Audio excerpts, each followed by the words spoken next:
Hello, ഇന്ന് നമ്മൾ ചർച്ച ചെയ്യുന്നത് ക്യാഷ് ഫ്ലോ സ്റ്റേറ്റ്മെൻറ്റിനെ കുറിച്ചാണ്. എന്താണ് cash flow statement?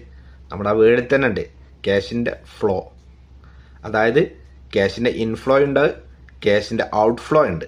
Cash and cash ഇക്വലൻസ്, ക്യാഷും ക്യാഷാക്കി പെട്ടെന്ന് മാറ്റാൻ കഴിയുന്ന കാര്യങ്ങളുമാണ് നമ്മൾ എന്ത് ചെയ്യുന്നത്, ഈ ക്യാഷ് ഫ്ലോ സ്റ്റേറ്റ്മെൻറ്റിൽ നമ്മൾ എഴുതുന്നത്. ക്യാഷ് ഫ്ലോ സ്റ്റേറ്റ്മെൻറ്റിന് 3 ഹെഡ് ഉണ്ട്.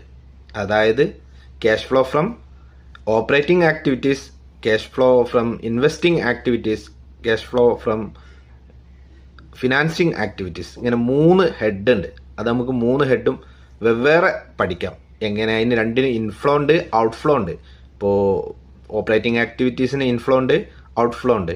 ഫിനാൻസിങ് ആക്ടിവിറ്റീസിന് ഇൻഫ്ലോ ഉണ്ട്, ഔട്ട്ഫ്ലോ ഉണ്ട്. ഇൻവെസ്റ്റിംഗ് ആക്ടിവിറ്റീസിന് ഇൻഫ്ലോ ഉണ്ട്, ഔട്ട്ഫ്ലോ ഉണ്ട്. അത് നമുക്ക് വിശദമായിട്ട് അടുത്ത വീഡിയോയിൽ നമുക്ക് പഠിക്കാം.